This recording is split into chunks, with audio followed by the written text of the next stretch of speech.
कहते हैं ना, राइट टू फ्रीडम और स्पीच है हमें। जब हम उस राइट को अपना यहाँ पे यूज कर रहे हैं तो ऐसे हाथ उठा रहे हैं। जो बच्चे देश के फ्यूचर डॉक्टर बनने वाले थे, आज उन्हें सड़कों पर टेररिस्ट की तरह मारा जा रहा है। क्या इस देश में अपना हक मांगना क्राइम हो गया है? लाठी मारी गई कि इसका हाथ है ना वो चोटिल हो चुका है, अभी दर्द हो रहा है इसमें।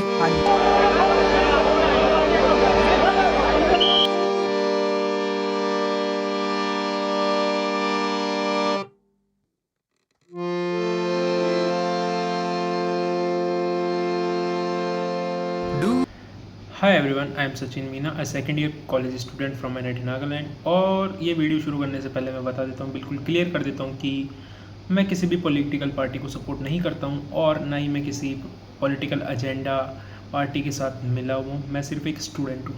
मेरा नीट एग्ज़ाम से भी कोई डायरेक्ट कनेक्शन नहीं है, पर मैं आज चुप नहीं रह सकता, क्योंकि अगर कल को मेरे साथ तुम्हारे साथ सिस्टम में फ्रॉड होता है या कोई भी गलत चीज़ होती है तो आवाज़ उठाने के वाला कोई नहीं बचेगा हमारे साथ में। आज की वीडियो में हम पूरे जंतर मंतर की ग्राउंड रियलिटी जानने वाले हैं कि root cause and Sonam Wangchuk hunger strike. सबसे पहले मुद्दे पर आते हैं। जो आग आज जंतर मंतर पर लगी उसकी वजह एनटीए और उसका करप्ट सिस्टम है। एक ऐसा एग्ज़ाम जिसमें पेपर पहले ही बिक गया हो, नंबर ऑफ़ स्टूडेंट्स जिन्होंने अपनी तैयारी की थी, उनके पेरेंट्स ने उनके लिए सेविंग की थी, वो सब कुछ मेहनत सब कुछ मिट्टी में मिल गई है। और जब बच्चों ने जवाब मांगा तो सिस्टम ने उन्हें इग्नोर कर दिया। तब इस यूथ को लीड करने के लिए आई कॉकरोच जनता पार्टी सीजेपी। 28 जून 2026 को इन बच्चों का साथ देने के लिए जंतर मंतर पर इनडेफिनाइट हंगर स्ट्राइक करने के लिए यानी अनशन पर हमारे real life hero Sonam Wangchuk sir आते हैं। वो इंसान जिसने पूरी दुनिया रेस्पेक्ट करती है, वो पिछले लगभग 1 महीने से सिर्फ बच्चों के फ्यूचर के लिए भूखे बैठे हुए हैं भाई। उनकी डिमांड बिल्कुल क्लियर थी, नीट स्कैम पर स्ट्रिक्ट एक्शन और इतने बड़े नेशनल फेलियर के बाद एजुकेशन मिनिस्टर श्री धर्मेंद्र प्रधान जी का इमीडिएट रेजिग्नेशन होना चाहिए। पर रेजिग्नेशन तो दूर की बात है, सरकार ने इन बच्चों की आवाज़ तक सुनना ज़रूरी नहीं समझा। ना कोई एक्शन हुआ, ना उनसे कुछ कहा गया, सिर्फ टोटली इग्नोरेंस। जब सरकार ने इन बच्चों को इग्नोर किया तो 20 जुलाई को सीजेपी ने चलो सांसद मार्च ऑर्गेनाइज़ किया, जहां हज़ारों बच्चे जंतर मंतर पर इकट्ठा हुए। और तब हमारे सिस्टम का सबसे डराने वाला और शर्मनाक रूप सामने आया। कुछ न्यूज़ चैनल और लोगों ने नैरेटिव सेट किया कि बच्चों ने पत्थर और कॉप्स पर अटैक किया। 10 मिनट से सुन रहा हूँ मैं, पूरा झूठ नैरेटिव फैला रही है वो औरत। एनडीटीवी 10 मिनट से झूठ नैरेटिव फैला रही है, लाइव है ये लोग। बोल रहे शांतिपूर्वक लेके गए, इंस्टाग्राम पे वीडियो देखो, घसीट के लेके गए। इंस्टाग्राम पे वीडियो देखो प्लीज मैम, स्क्रिप्ट मत पढ़ो। मैं देखा आपको स्क्रिप्ट पढ़ रहे थे आप। भाई 1 सेकंड के लिए अपना दिमाग और लॉजिक तो लगाओ यार। वो बच्चे हैं भाई, कोई टेररिस्ट नहीं कि जो आपके ऊपर पत्थर फेंकेंगे, ये करेंगे। उनके हाथ में किताबें हैं, पेन्स हैं, एडमिट कार्ड है, और उनके सामने कौन खड़ा था? दिल्ली पुलिस और पार्लियामेंट फोर्स आरएएफ, वो भी पूरे रियोट गियर में भाई, बॉडी आर्म्स पहने हुए, हैवी वेपन्स और AK-47 तक हाथ में ले रखी थी भाई। आप एक बार विजुअलाइज इमेजिन करके तो देखो, एक 18-19 साल का नीट एस्पिरेंट जिसका वज़न शायद 50-60 किलो होगा, और ठीक सामने AK-47 पकड़कर आर्मी और पुलिस उसके सामने खड़ी है। क्या ये बच्चे की टेररिस्ट ऑर्गेनाइजेशन के मिलियंट हैं, या क्या उस संगठन से जुड़े हुए हैं? क्या ये देश के सबसे बड़े थ्रेट हैं जो इनको कंट्रोल करने के लिए आपको मशीन गन्स और ऐसी आर्म्ड फोर्सेस लगानी पड़ रही है? मान लेते हैं भाई उस भीड़ भाड़ के अंदर, हैवी बैरिकेड्स के अंदर लाठीचार्ज से बचने के लिए, अपने बचाव के लिए किसी ने कुछ फेंक भी दिया, तो क्या यार आप उसे फ्यूचर जो हमारा भविष्य है देश का, उसको आप जानवरों की तरह पीटोगे और आप उन पे टीयर गैसेस छोड़ोगे? आप स्टूडेंट्स को ऐसे ट्रीट कर रहे हो जैसे बॉर्डर पर दुश्मन को ट्रीट करते हैं।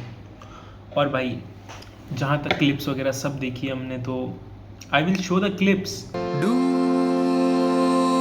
रहा है ये देश, यहाँ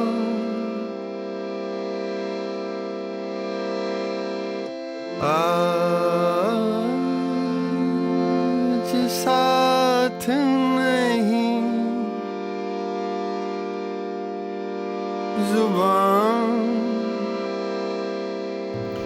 इन क्लैशेस के दौरान जो लाठीचार्ज हुआ उनमें सबसे शर्मनाक और सबसे घिनौनी बात थी फीमेल स्टूडेंट एंड लेडीज़ के साथ जो बिहेवियर किया गया बाय पुलिस। लड़कियों को बालों पर घसीटा गया, फोर्स और धक्का मुक्की की वजह से उनके कपड़े फट गए। मेल ऑफिसर्स उन्हें फिज़िकली मैन हैंडल कर रहे थे। एक बच्चे को तब तक लाठियों से पीटा गया जब तक उसका खून नहीं निकल गया। मुझे बस एक वैलिड रीज़न दे दो ये सब करने का भाई, कि क्यों किया गया ये सब।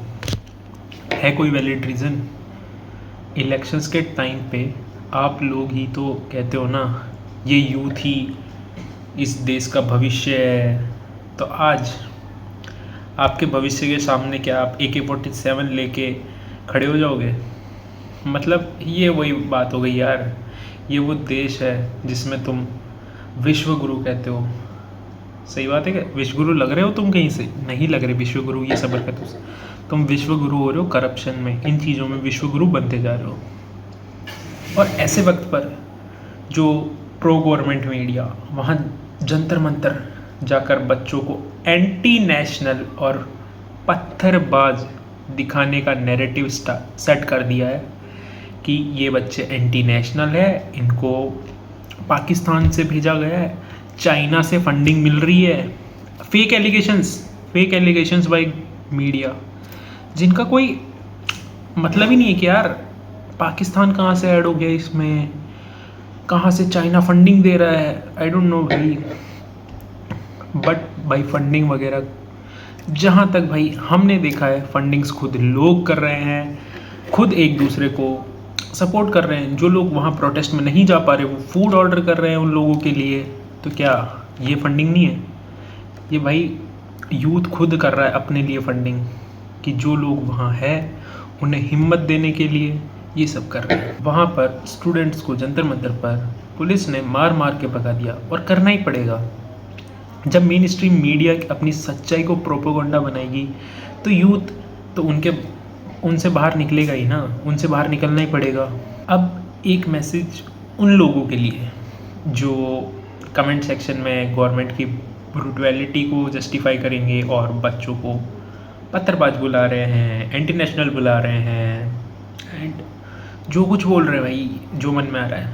भाई एक बच्चा 18 घंटे पढ़ने के बाद सड़क पर AK-47 वाले कॉप्स के आगे लाठियां खाना शौक का काम तो नहीं है ये। डेमोक्रेसी में सरकार से सवाल पूछना सबसे बड़ी देशभक्ति है, ठीक है। हमने क्लास 8th में पढ़ा था कि by the people, for the people, to the people, यही गवर्नमेंट का काम है। हम खुद गवर्नमेंट को इलेक्ट करते हैं, हमारे लिए इलेक्ट करते हैं, और वो काम हमारे लिए करती है। तो डेमोक्रेसी हमारा हक है भाई। गवर्नमेंट देश नहीं होती, ठीक है। गवर्नमेंट सिर्फ देश चलाने के लिए चुनी जाती है, और जब वो फेल होती है तो उससे जवाब मांगना हमारा हक है, उन पे एलिगेशंस लगाना हमारा काम है। इन बच्चों को किसी पॉलिटिकल IT सेल के नैरेटिव से जज करना बंद कर दो यार। और ये एंटी नेशनल वगैरह बोलना, तुम लोगों की मेंटेलिटी अलग है फिर भाई। अगर तुम लोगों को इन बच्चों से एंटी नेशनल बोलना, ये सब बोलना अगर इतना अच्छा लग रहा है, तो जस्ट थिंक कि तुम लोग बोल रहे हो कि ये लोग BJP के अगेंस्ट में हैं, ये है वो। मैं यहाँ किसी पार्टी को डिफेम करना ये कुछ नहीं चाहता, बट मैं तो ब्रुटलिटी बता रहा हूँ कि भाई किसी ने वहाँ पे ये भी बोल दिया, जैसे प्रोटेस्ट के अंदर नारे लग रहे थे, उनमें किसी ने बोल दिया कि सीता के पति है राम। तो इसमें गलत क्या है भाई?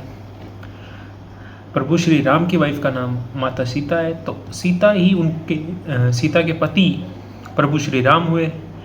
बट लोग इससे भाई इसको एक ऐसा इशू बना दिया, I don't know why, but लगता है उन्होंने भाई वो फुटेजेस नहीं देखी, चूँकि यहाँ आ रही है स्क्रीन पे कि जहाँ पे मोदी भाई क्या कर रहे हैं, पतंग उड़ा रहे हैं। हमारे प्रधानमंत्री श्री नरेंद्र मोदी जी पतंग उड़ा रहे हैं, जो किसकी है? हमारे भगवान श्री बालाजी महाराज की है। एंड वो कम नहीं है तो भाई रैलियों में नचवा दे रहे हैं यार। बजरंगबली खुदा के रैली में नाच रहे हैं प्रोटेस्ट की जगह। वाह यार, भगवान को तुम रैली में नचवा रहे हो, स्वागत में खड़े कर रहे हो। ये नहीं दिखा भाई, अंधभक्तों को ये नहीं दिखा। आई डोंट नो क्यों नहीं दिखा उन्हें ये सब, या फिर बस ठीक है यार। To all my brothers and sisters जो इस वक्त जंतर मंतर में हैं पर हैवी बैरिकेड्स के पास मौजूद हैं, मैं आज दीमापुर नागालैंड में बैठा हूँ, दिल्ली से लगभग 2000 किलोमीटर दूर। और मुझसे दिल से एक बात करना सबसे बड़ा रिग्रेट हो रहा है यार दिल में, कि मैं खुद वहाँ आपके साथ आकर प्रोटेस्ट नहीं कर पाया, मैं आपके साथ नहीं जुड़ पाया। मैं फिज़िकली वहाँ नहीं हूँ पर मेरा पूरा सपोर्ट आपके साथ है। एक हैवीली आर्म्ड फोर्सेस और उनकी लाठियों के आगे आप टिके रहे, आपने अपना प्रोटेस्ट नहीं छोड़ा, आप वहाँ खड़े रहे, आपकी कैसी भी कंडीशन है, आपके साथ कैसा भी बिहेवियर हुआ, बट आप वहाँ खड़े रहे। लाइक बैरियर्स में आपको इलेक्ट्रिक करंट के शॉक्स दिए जा रहे हैं, आपके सामने क्राइम गैसेस फेंकी जा रही है जो भी एक्सपायर्ड है। You know what, expired crime gas is there. अब वो पता है पुलिस को भी कि ये एक्सपायर्ड है, उससे क्या हो सकता है, लोगों की क्या हार्म पहुंच सकते हैं। But I am proud for the people who are standing there and supporting this protest. और फाइनली मैं हमारे प्राइम मिनिस्टर मोदी जी से भी हाथ जोड़ के यही विनती करता हूँ कि प्लीज़ स्टॉप दिस इग्नोरेंस यार, जो बच्चों के साथ हो रहा है, जो इस देश के भविष्य के साथ हो रहा है। आप ही तो बोलते थे कि ये देश इन बच्चों से है, ये बच्चे ही देश के भविष्य हैं, हमें इनको प्रायोरिटी देनी है। जो सही है प्लीज़ उनकी बात सुनिए। देश को यूथ और गन्स और लाठियों से नहीं, ट्रांसपेरेंट एजुकेशन सिस्टम चाहिए। जो लोग ये वीडियो देख रहे हैं इस आवाज़ को दबा मत देना, शेयर इट एवरीवेयर। जय हिंद, थैंक्स फॉर वॉचिंग। इनकलाब जिंदाबाद।